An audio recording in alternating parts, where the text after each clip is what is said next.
Una crisis de asma, llegan hasta el hospital en Talcahuano y finalmente la atienden después de 10 horas de espera, cuando ya había poco y nada que hacer. Lamentablemente ella pierde la vida por este ataque de asma y por la espera de 10 horas en este hospital de Talcahuano. Y hoy la última noticia recoge el testimonio de su marido, con quien llevaba 10 meses casado, y dice: estoy triste pero tranquilo. Así se define Jeff Navarro, de 22 años, que viene llegando del cementerio Talcahuano, donde acaba de sepultar a su esposa, Constanza Espinosa, de 21 años, la tarde de este miércoles. El lunes habían cumplido 10 meses de casado, el mismo día en que murió en el hospital de Las Higueras por asma, luego de 10 horas de espera en un box. Jeff, estudiante de Ingeniería de Ejecución en Informática y trabajador de un supermercado, dice que su esposa sufría de asma desde niña y, aunque estaba en tratamiento, se sintió mal el domingo a mediodía, por eso la llevó al hospital. Como a la 1 de la mañana empezó con vómito y malestares, y ahí comenzó a agudizarse la respiración, hasta como a las 3 de la mañana que la llevaron a reanimación, cuenta. Fue algo muy rápido, agrega, porque según el joven, durante las maniobras tuvo paros cardiorrespiratorios. Jeff cree que la espera se debió a que había solo un médico. Dice que ahora debe conversar con la familia si presenta un reclamo ante el hospital, y reconoce que se opuso a la autopsia porque era la mejor decisión y la más rápida para estar con el cuerpo de ella, la mujer que conoció en la iglesia mormona a la que asiste. El doctor Héctor González, subdirector médico del Hospital de Las Higueras y quien lamenta mucho el hecho, informa que está en curso una investigación sobre el caso de Jeff y Constanza, la que debería estar lista en 48, máximo 72 horas. En las primeras evaluaciones de la atención, ella no tenía índices de gravedad, explican. Esto es dinámico. Un paciente puede cambiar su estado rápidamente y hay que estar constantemente chequeándolo. Ahora, cerca de las 10 horas de espera ratifica que no es normal, menos si no es en invierno, donde las urgencias generalmente están colapsadas. González no descarta sanciones al médico de turno porque hay un acontecimiento que ocurre en una paciente que no es habitual que ocurra. Es un hecho tremendamente trágico, triste. Dos jóvenes que tenían toda la vida por delante, de 21 y 22 años. Ella se siente mal, está con su crisis de asma, una enfermedad que arrastra desde pequeña. Él la lleva hasta el hospital y después de 10 horas de espera, por fin llega un doctor, pero ya era demasiado tarde. ¿Qué fue lo que sucedió en el hospital La Higuera? La verdad es que es incomprensible. El testimonio de Jeff habla de una, a todas luces, especie de negligencia. Es que nadie se dio cuenta que ella estaba ahí, hubo un problema de papeleo, un problema de comunicación. ¿Cómo es posible que cuando haya habido un cambio de turno, ella recién haya sido atendida? También las últimas noticias habla con el doctor Francisco Arancibia, que es presidente de la Sociedad Chilena de Enfermedades Respiratorias. Y ojo con lo que señala el doctor. Él asegura que el asma puede ser letal en casos de crisis agudas, aunque bien tratada no genera dificultades. Asegura que se trata de una enfermedad crónica hereditaria en que se inflaman los bronquios y no dejan respirar al paciente. La obstrucción puede revertirse con el uso de broncodilatadores, dice.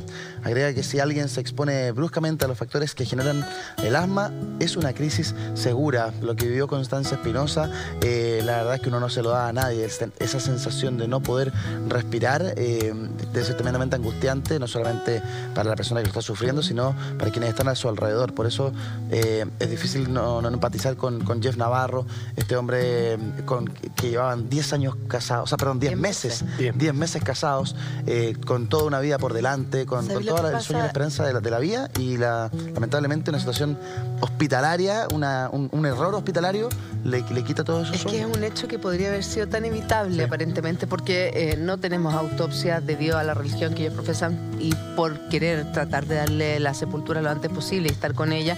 La familia y el marido de esta joven deciden no hacer la autopsia.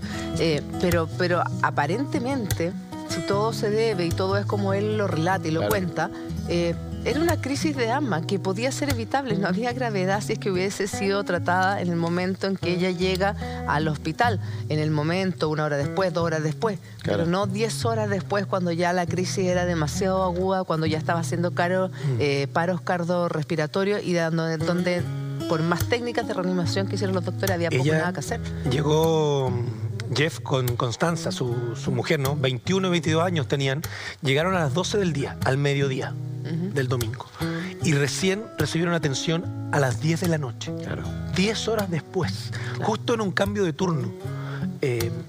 Esta chiquilla tuvo que esperar ahí en una camilla, esperar atención, como le sucede a muchos chilenos que van a un hospital y que por una categorización de los pacientes determinan qué es más grave que otra cosa. Claro, ¿cuáles son las prioridades? ¿Cuáles son las prioridades? Que está bien que así lo hagan. Hay gente que lo atienden a los 5 minutos porque es de extrema gravedad, con peligro de muerte, y hay gente que tiene que esperar 3, 4 horas, o hay gente que tiene que esperar un día entero. Pero para esas personas que tienen que esperar mucho, lo hacen de forma que no es digna. Lo hacen sin información oportuna, lo hacen sin un lugar adecuado para esperar.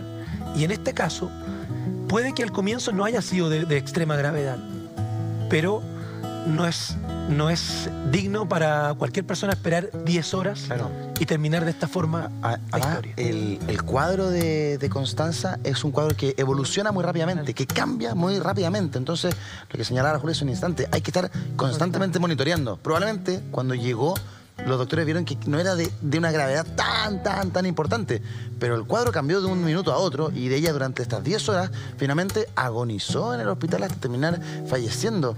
Yo lo encuentro tan lamentable porque era sumamente evitable esta situación. Es que ese es el punto, porque dices, encima, ¿cómo explicar algo que se pudo haber evitado de manera tan sencilla, tan fácil? Es que además ese día ellos cumplían, ese mismo día que ella fallece, según entiendo, ellas cumplían 10 meses de matrimonio, y tal como lo decía Germán, ella se empieza a sentir mal, él la lleva a las 12 del día al hospital, a las 2 horas después de la espera, aparentemente la pasaron a un box, y de las 2 de la tarde espera hasta las 10 de la noche para ser atendida recién por un doctor. Yo entiendo que efectivamente hay una cierta categoría respecto cuando las personas llegan a urgencia, pero hay algo que dice el director del hospital y que me parece que hace mucho juicio. No estamos en invierno. Claro. En invierno se entienden que las urgencias hospitalarias estén mucho más colapsadas que durante el resto del año. Sí. ¿Por qué tanta espera? ¿Por qué solo un médico? Ahí tenemos que cuestionarnos nuevamente como sociedad, como salud pública, claro. ¿Por qué estamos al debe? ¿Por qué a cargo de la urgencia de un hospital un día domingo hay solo un doctor? ¿Y cuántos pacientes tenía para que una mujer que perdió la vida lamentablemente a los 21 años tuviese que esperar 10 horas? Exacto. Nosotros no conocemos la versión oficial todavía del hospital. Se está haciendo un sumario, ¿no? Para determinar responsables. Pero si me preguntas a mí a priori, yo creo que aquí influye que haya sido un día domingo. Ya. Pero no debiese, pues, Germán. No debiese. Porque la vida, claro, la salud, la enfermedad no tiene hora, no tiene día, no tiene nada. No, completamente de acuerdo, pero como sucede en muchos lugares, a veces el fin de semana, particularmente el domingo, no está el personal titular. Hay menos personal. Pero ¿cómo en 10 horas no pudo suministrarle? Es increíble, o sea, no. Y fíjate que recién lo atienden a las 10 de la noche, sí, y a las 3 de la mañana comienza con este cuadro en que prácticamente no podía respirar y le hacen reanimación y sufre 6 paros. Sí. A las 3 de la mañana. O sea, ya si sumamos la hora, no fueron 10 horas, claro, fueron más incluso, en que recién en ese momento como que el hospital dice: tenemos un paciente grave, tenemos que hacer todo lo posible para que viva. O sea, se le da la prioridad que debería haber tenido del minuto 1. Claro, además el hospital La Higuera es un hospital importante, ¿no? Claro, es un hospital que no tenga los recursos, que no tenga los medios, que no tenga la tecnología. Tiene la certificación de calidad. Exacto, un hospital, no sé cuál es la denominación, pero es un hospital que cuenta con todos los equipamientos para hacer operaciones incluso de más alta complejidad. Entonces, que se haya pasado esto, yo lo podría atribuir desde la distancia, desde los antecedentes que manejamos hasta ahora, porque no hemos tenido acceso al sumario a probablemente se diagnosticó mal, se hizo un mal diagnóstico en un comienzo y no se tomó la alerta o la emergencia que se estaba dando, o hubo una negligencia administrativa. Esta paciente quedó ahí, entre comillas, a la deriva. Y se pasó y nadie la revisó, nadie le hizo el seguimiento y un error administrativo terminó con ella falleciendo, porque no se entiende que con el cambio de turno recién alguien haya dicho: oye, esta persona, ¿qué pasa? ¿Qué tiene? Y ya era tarde. Entonces es lamentable. Nuestras condolencias, por supuesto, a la familia de Jeff Navarro, de su viudo, y de toda la familia de Constanza. Un abrazo muy cariñoso.